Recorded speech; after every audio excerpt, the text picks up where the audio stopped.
Okay, thank you very much. I also would like to thank again the organizers for setting up this very nice workshop here in India. And it is my first time in India. I'm very, very glad I could make it. Yeah, so I'm going to talk about, again, linear programs, but in particular one algorithm which is probably the first, I would say, algorithm that most of us have learned when we were undergrad, which is actually the simplex algorithm. So I'm going to present a joint work with Kirill Kukarenko, that is a PhD student from University of Magdeburg in Germany, and he was visiting me for a few months last year for an internship, and yeah, that's the results of that visit. So again, as I said, like the main character of my story is the simplex algorithm for linear programs. That is an extremely popular method to solve linear programs, named indeed one of the top 10 algorithms of the last century by SimNews. So what I like about the algorithm is that it's very combinatorial in nature, and I am a combinatorial optimization person, so I like pretty much things which are combinatorial and somehow simple. So what it does at a very high level, it exploits the fact that although when we are minimizing or maximizing a linear function over a set of linear constraints, that is what an LP is, well, the set of feasible solution has a very nice structure, is a convex set defined by the intersection of finitely many inequality, and so it is actually polyhedral or polytope if bounded. And let's say in this case, assuming we are on a polytope, then an optimal solution, if it exists, it can be found at one of its extreme points. So the simplex algorithm idea is somehow quite intuitive in a way. So it starts with an initial extreme point that somehow we assume we have. Actually, we can reduce this, finding an initial extreme point again as an LP, what is called phase one. But okay, assuming we have an extreme point, then in each iteration, if this is not optimal, there will be one adjacent extreme point with a better adjoining function. So we'll move to an adjacent extreme points and then to the next one and so on until the optimum is found. And what I said is that in a way, it's very combinatorial in the sense that when you are at an extreme point, there are finitely many neighbors to which you can move. So you select one and then you continue until you find an optimal solution. Now, of course, when looking at the set of points that the simplex algorithm explore, this is tracing a path here, and we could have several paths which we could follow to reach an optimal solution, and this of course depends on how we choose the next improving point. Like when we were here, if this is the adjoining function that we are optimizing, we could have moved both here and both here, both of them are improving. The simplex algorithm in this case chose to go to this one, but if you would have gone to this other side, we would have visited less points. So clearly the path depends on how do we choose the next improving extreme points, and this is usually called a pivoting rule. So a pivoting rule is somehow something that tells me how should I select the next improving extreme point. Now, the simplex algorithm was originally invented by George Dantzig in 1947, and he proposed a rule for going to an extreme point that looks somehow intuitively that somehow the things that we should do, or at least seems reasonable things to do. So he suggested to move along the edge, so to select the extreme point that somehow seems more promising in terms of costing function improvement. So in particular, choosing the one that has what is called the best reduced cost. And a few years later, Klee and Minty showed that if you pivot according to this rule, this could lead to an exponential number of steps. This is a very famous counterexample. It's essentially a cube, which is a little bit perturbed.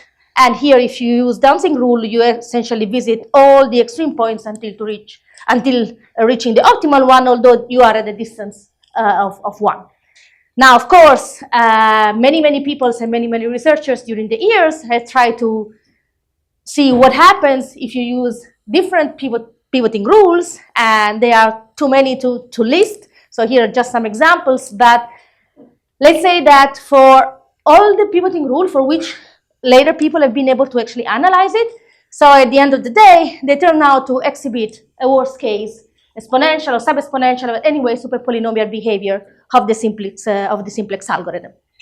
So is there a polynomial pivot rule? So is there a pivoting rule such that for which, if we follow that pivoting rule, the simplex algorithm would turn into a polynomial algorithm? Well, after more than 70 years of studies, we still do not know the answer. And okay, we have already seen other talks, at least today, it's the day that I'm here, about LPs. So let me say that, of course, linear program can be solved in polynomial time, not because of the simplex. No one has been able to find a polynomial variant of it, but because of other algorithms, so in particular the ellipsoid algorithm and interior point methods. So one could think, okay, why do we care a lot about the simplex in a way? First of all, the simplex algorithm, in particular the dual version, is used a lot in MIP solvers when you try actually to optimize the LP relaxation that comes from branch and bound. But even from a theoretical perspective, these algorithms run in what is called weakly polynomial time.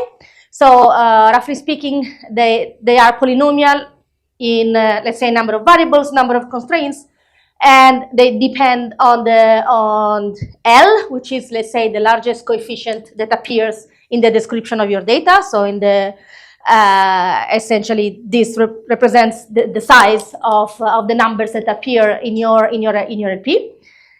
And yeah, and instead, the existence of a polynomial pivoting rule, assuming that this pivoting rule that you give me is not too complicated, well, then this could imply the existence of a strongly polynomial time algorithm for solving LPs, which is essentially an algorithm that runs in polynomial time, but also such that the number of elementary operations only depends on n and m, so number of variables and number of constraints, but somehow is independent on the size of the coefficient. And indeed, like finding a strongly polynomial time algorithm for linear programs is actually a very big open question in discrete mathematics, and is mentioned as one of the problems for next centuries in a list given by the Fields medalist Mail in 2000. So yeah, so this is kind of motivates also like still now studying the performance of the simplex algorithm. And this is one thing that I always say when I talk about it, is that in my opinion, it's anyway such a beautiful algorithm that somehow I think that it deserves to have its performance understood better. Okay, now, but the first question is that I still have to mention, does the simplex have a chance to be polynomial? So what does the simplex do? We already discussed. It traces a path between one initial extreme point to an optimal extreme point on the polytope. And so in particular, if we want this to be polynomial, we need that the number of vertices that we visited should be polynomial for every polytope that we potentially could have. And so a related question is, if I even ignore the problem of selection, like even ignore choosing which is the neighbor that we have to go, what is, if I give you a polytope and two extreme points, what is the maximum length of a shortest path between them? So this is a very famous concept, and is called the diameter of a polytope. So, I mean, again, for the talk, I'm always considering polytopes, but you can generalize what I'm saying to polyhedra as well.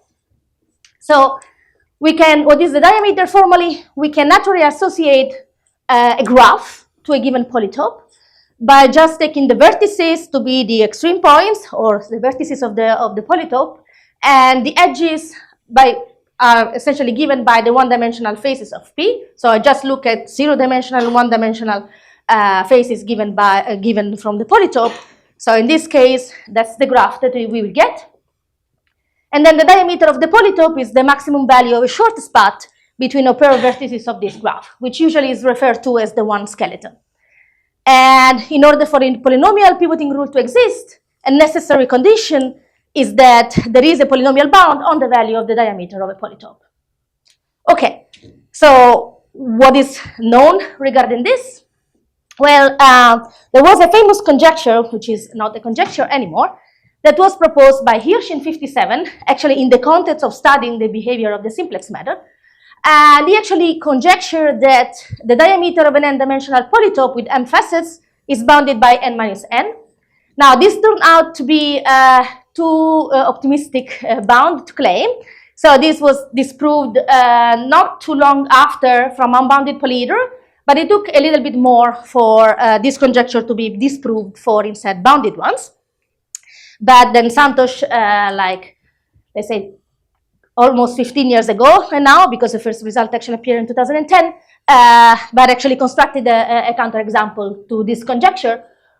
Although the counterexample violates this by a very, very tiny factor, like a 1 plus epsilon factor. So importantly, its polynomial version so far is still open. So people now refer to the polynomial conjecture as the fact that whether it's possible to bound the diameter of an n-dimensional polytope with n facet by some polynomial function of m minus n. And at the moment, even the linear bound is actually open. And the best upper bound is actually, like depends as this n, the dimension in the exponent. But one thing that, so in a way, what I want to say here is that, okay, try to understand the behavior of the simplex algorithm. It's quite difficult, and behind there is this question about diameter of polytopes, which is long-standing and difficult, to try to prove this somehow, although super interesting. But also, what I want to stress is that even when a short path is guaranteed to exist, it's not clear how to enforce the simplex algorithm to follow it. So, in a way, finding a general rules for the simplex algorithm implies also to be able to answer this question. But even if we consider important classes of polytope or polyhedra for which we know that the diameter is short, then this is not actually translate immediately into a pivoting rule for the simplex algorithm. So the message that I want to say here is that indeed the things which I told you before, the fact that the simplex algorithm has to select which neighbors to go through, plays clearly a non-trivial role. And this is because of the degeneracy that it was actually mentioned today also in the talk of Daniel. So what is degeneracy, very briefly? Degeneracy is a key issue, let's say, in the behavior of the simplex algorithm. And there are several ways to define it, but in general, this refers to the fact that an extreme point can be defined in multiple ways. Okay, so in particular, there could be several ways to select facets, tight facets, that would define these extreme points. And this could lead to the fact that paths of length k on this one skeleton of a polytope could require more than L pivots. So let me be a little bit more precise here. So suppose that we are at these extreme points over here. Now, the way the simplex algorithm works is that it stores the extreme points by storing a minimal subset of inequality or facets which are tight at that point. So for this point, if we imagine to call the facets which define the base of this pyramid by A, and then B is this triangle over there, and D is this triangle over here in terms of facets, then these extreme points is recorded by the simplex algorithm as the point where A, B, and D are tight. Now, if we want to move to this other extreme point, assuming that the facets over here is labeled by C and the facets, the pyramid in here is labeled by E, then these extreme points is stored as the point where the facets E, C, and A are tight.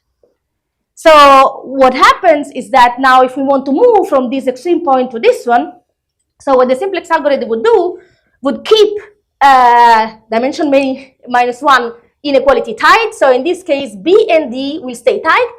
A will be not tight anymore, so we're moving here until some other inequality becomes tight. So for example, C. So this point here is stored by B, C, and D. And you can see that to go from this way of storing this extreme point to this extreme point, we still need to change 2 inequality and not just 1. Although these are a distance 1, I need to change 2 inequality to go from here to here. So what the simplex algorithm would do would actually do 1 so-called degenerate pivots, in which essentially we swapped B with E, but we stay at the same extreme point, and then finally we are able to see the direction in which we are moving. So in presence of degeneracy, an extreme point might have exponentially many distinct bases defining it, and so the simplex algorithm might perform exponentially many degenerate pivots staying in the same vertex. And this phenomenon is usually called stalling. Now, there are some pathological cases in which if you don't do the pivot carefully, you might even cycle. But cycling can be avoided with some rules like Blend's rules or lexicographic. But still, like stalling refers to the fact that, okay, a certain point you go out of degeneracy, but maybe the number of steps that you take is exponentially long. And so then the question is there a pivot rule that prevents stalling? And of course, you can guess already what the answer is. In general, resolving stalling in polynomial time is as hard as solving the original LP. So this all things goes back together. So there's also something that we don't know. But what I want to say is that, yeah, this is because of a kind of a standard transformation that essentially you can reduce very easily feasibility problem, which is then essentially like solving an LP, to this problem. Like even a polytope, there is some standard transformation in which you can assume, you can add an extra variable, go to an extra dimension, and you can construct an apex here, which is adjacent to all previous extreme point. And now, essentially, from here, try to go to a feasible point. Essentially, implies try to find a way to break degeneracy in such a way that you move along an edge here. So, I mean, in general, if you want to solve an LP, given a polyhedron, you can construct an LP in which the underlying new polyhedron has a short diameter. But usually when you do that, you will have high values of degeneracy. So, in particular, when people talk about solving SLP, probably also the way what I teach is to students to avoid mentioning degeneracy, I always say, okay, you can perturb a little bit the right-hand side and then you don't have the degeneracy problem anymore. But again, if you do that, then we don't know if the diameter is, how we can bind the diameter. So, and instead, if you have a class of polytope for which the diameter is short, and you would like to show that in this case, the simplex algorithm performs well, so if you want to analyze that, then you have to take care about the degeneracy, because then you cannot simply like perturb and avoid, because otherwise we go back to the setting in which we don't know much. Okay, so from now on, like I'm assuming polytopes to have the possibility to be degenerate, and I want to ask the question: can we resolve stalling somehow in polynomial time, at least for some classes of polytope? Indeed, for some classes of polytope, this is known, and the most famous examples are transportation polytope or network simplex. But our work actually starts from another results, which I don't know how much known it is in the community, but actually I really like this paper by Kabadi and Punnan. And they actually show the following, that stalling can be prevented for linear programs, and we're talking about the simplex, so usually we refer to linear programming standard equality form. And they show this for LPs such that the constraint matrix is totally unimodular. And but of course, not of course, but they needed to have something more in order to implement this. So to implement the pivot rule, they needed an improving feasible so-called circuit direction. These are special types of direction, which I don't want really to define here because it's not super important for the talks. But they show that if you have an LP in which the constraint matrix is totally unimodular, then if you have some set of feasible improving direction, they can employ this to understand how to do the basis exchanges in order to go out of a degenerate vertex with a few pivots, and in particular n-m. And what we did with Kirill, essentially we generalize these results. So we get rid of the condition of being totally unimodular, so we can generalize this for all linear programs. And actually, they needed a particular type of feasible direction, which is a circuit direction, and instead we can implement the rule as long as we have any improving feasible direction to consider at the given vertex. So if you give me an LP, you give me a vertex, and you have a feasible direction that could go internally on your polytope, a feasible direction to go, then you can use this to guide your sequence of basis exchange of the simplex to go out of the degeneracy with that many pivots, which is number of variables. Number of variables minus number of constraints minus 1. Okay, does this make sense? At least the statement. Okay, so let's see a little bit how this works, and also discuss a little bit of implications. Yeah. How's this not taking care of stalling and missing some? So this is taking care of stalling. So The previous one said if you have a strong compatible algorithm, it's the stalling. yeah, but because I mean, in order to implement it, you must have a feasible direction, and then and that is as hard as solving NLP. But for some LPs, and I will discuss later, this is easier to get. So if for some reason you have an LP for which a feasible improving direction is easier to get, rather than solving the whole LP from scratch, then you can take care of stalling. Does this make sense? Okay. So, yeah. This improving feasible direction, of course, is inside the polyton, because yes. otherwise you will not have any trouble and just go there directly. Otherwise, you can use the generate pivot direction. Exactly. Perfect. Yes. Good. Okay. So again, that's the statement of the theorem. And so I'll first give a geometric intuition about it, then try to say a few more things algebraically. But the intuition is kind of easy. So essentially, when we are at the vertex x and we have a feasible direction, this here I actually call it y. This should be y0 because here I put it y0, but okay. This is your improving feasible direction, okay? Now, if at the moment you are at this vertex and the only improving direction that you see are degenerate ones, because if that's not the case, you can do a pivot and you're fine. You can do a non-degenerate pivot. But if instead all you see is a pivot direction which is degenerate, let's call this Z. So we are going to find a particular one, a particular such degenerate direction for which we could actually correct the improving feasible direction y. So if here we have this y, we could actually, this is going internally in the polytope, we could actually add this direction z by some scaled factor, and we'll do it in such a way that this will hit some facet which is currently not tight. So this will give us another improving feasible direction y1. And so if we are still at the point in which this thing is degenerate, we don't know where to go. If we repeat this in each iteration, we have some more facets that becomes tight. And so at a certain point, we will end up into actually an edge. So the idea, I mean, geometrically, that's somehow what we should expect to have. So we can use this to actually correct our current degenerate direction to get something which at a certain point will guide us towards an actual edge of the polytope. Okay, algebraically, I'm not sure you can read this very well. It takes a little bit more steps, but or let's say more argument. But essentially, that's the thing. So we have a vertex x, and this vertex x, let's say, has some elements up to m, which are the basic elements. So this part here, the basic elements. Some of them are 0 because it's degenerate. Some of them are not. And then we have some non-basic variables, okay?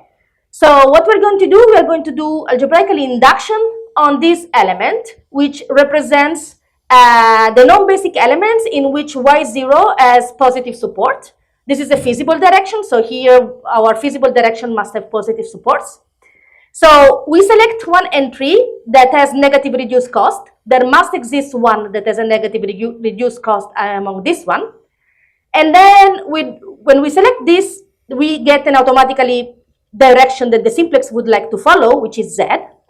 And now we try to do the following. We try to swap this with, with an element in here, which is a 0. And if you're able to do that, after we swap these two, we are going to have more zeros here.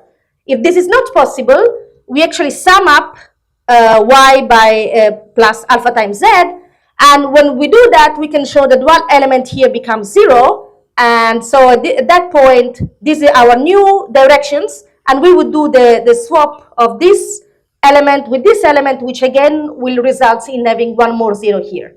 So we do this, and so after that many iteration, we have essentially to go out, because here we are reducing each time the number of elements that are non-zero to 0. So that's again, like there is some algebraic things to go through, but this is the algebraic part of this kind of operation that we have here. Okay. Yeah. You can use the same feasible improving direction, or you have to change it at every step? So, okay, so this works for every feasible improving direction. So if you have one that somehow is an improving direction also in another point, you can reuse that. At a certain point, you might not be able to use the same direction, and then that point you have to change. But this works with whatever direction is, so as you can keep the same one if this is still good. And also another thing that I want to stress is that this works whatever choice we make as the entering variables, as long as it has, of course, negative reduced cost. If you are minimizing, as we are assuming we are minimizing. So for this to be true, I don't need any particular way to select which is the variable, the entering variable. It works with any choice.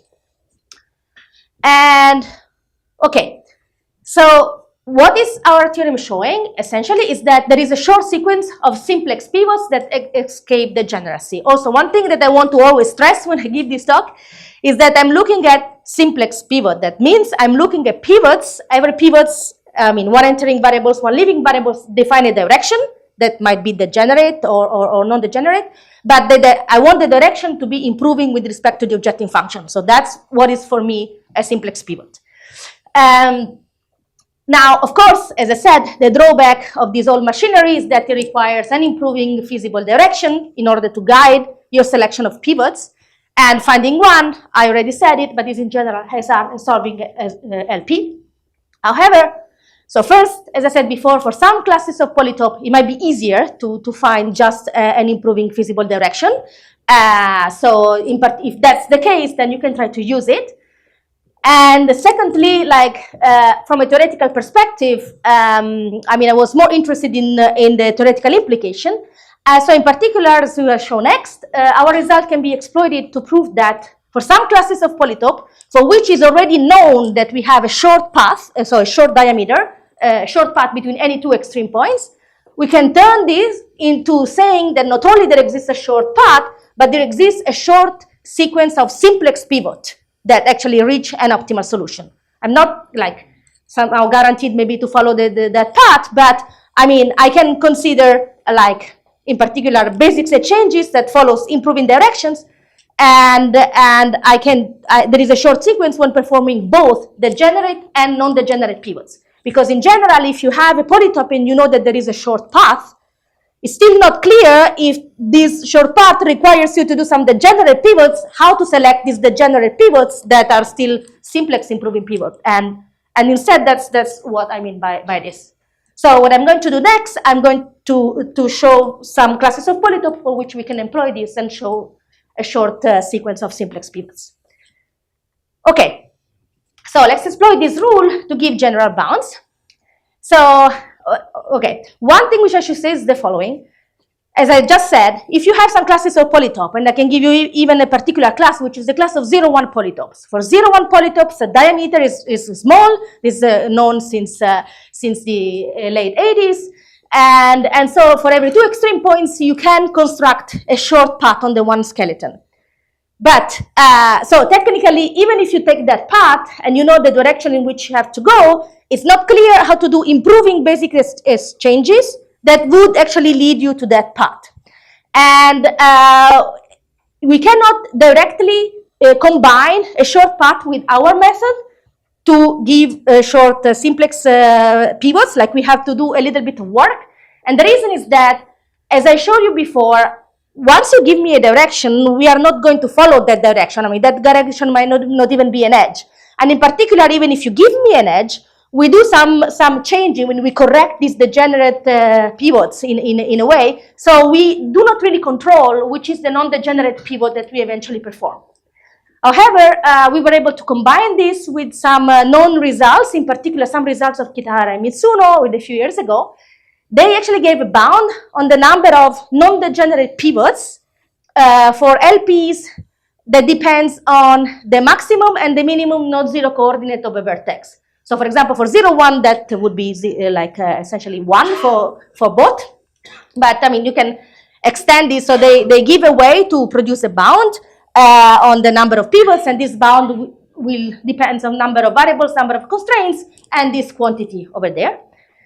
And they were only bounding the non-degenerate pivots because they were looking at what happens each time the simplex algorithm changes the extreme point.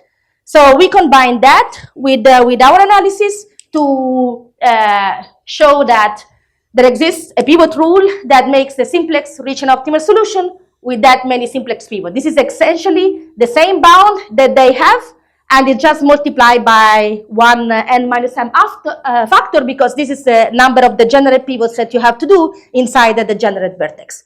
So this is essentially their bound multiplied by this.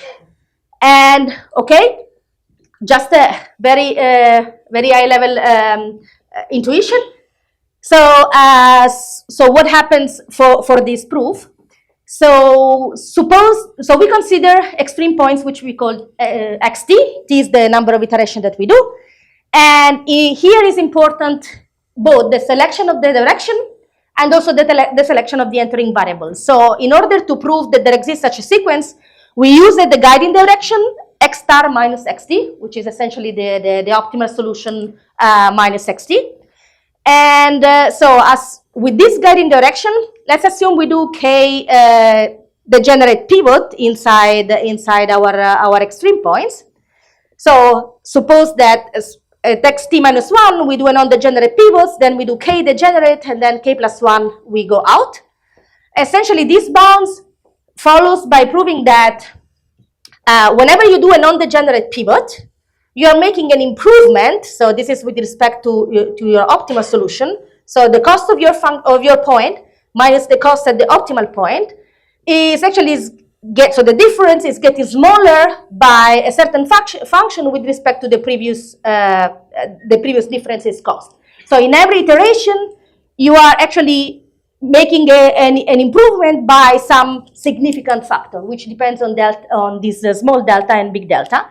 But once you have this, then the bounds really follows, because this is a geometric improvement. So this is just by doing a geometric calculation. If at each iteration you improve the difference by a small factor, by constant factor, although it is small, then you can imagine that you will have kind of a bound which depends logarithmically on this. So that is used many times. And so the key point is just to show that you have a geometric improvement.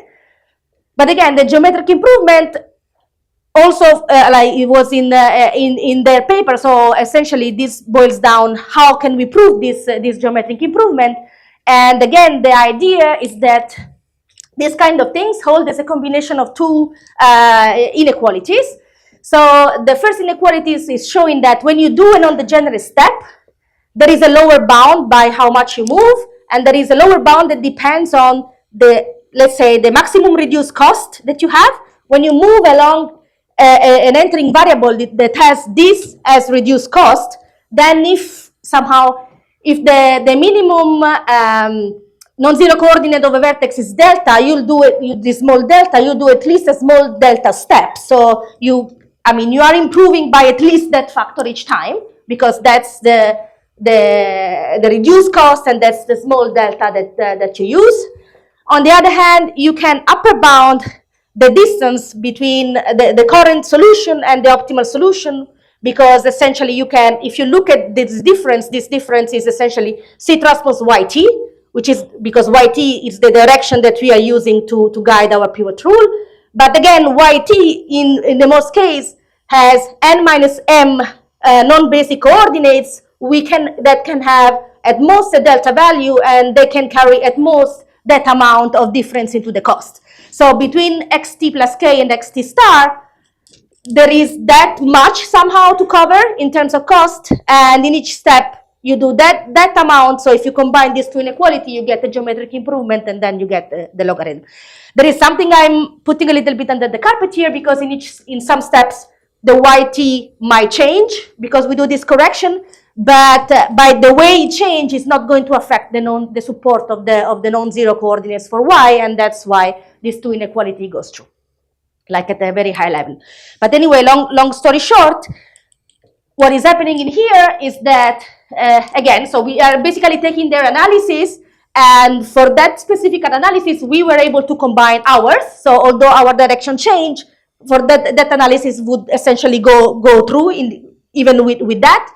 And so combining the things, we can say, we can remove this non-degenerate here. So the number of pivots in total can be bounded by something which is this quantity. So in particular, for some cases, this could be strongly polynomial if delta, small delta and big delta are bounded.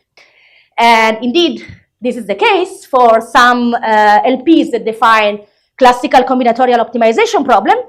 So as a corollary, this implies the existence of strong polynomial length sequence for several LP, like, for example, matching vertex cover, edge cover, stable set in bipartite graph. That's because these LPs can be modeled by Ax less than or equal than 1, X greater than or equal to 0, and A is the incidence matrix of a bipartite graph. So when you put that, so it's totally unimodular, so essentially then the extreme points are all 0 and 1. And when you put them in standard equality form, you have slack variables, but also the slack variables are bounded because Ax less than or equal to 1 or Ax greater than or equal to 1 for vertex cover, for example, can always have a vertex cover or at most roughly number of nodes minus 1 or something like that. So you can always bound it. So essentially this can be put in standard equality form, and the entries, the small delta and the big delta are polynomial. The same things happen for these problems if you can look at them in general graphs, but at that point the LP is not an exact LP anymore, and so it's an LP that essentially models the so-called fractional matching of fractional vertex cover. So the natural LP relaxation that considers just the incidence matrix, adjacency matrix, edge incidence matrix. It's not, okay, this died, sorry. Whatever. This is still working, it's just, okay. This.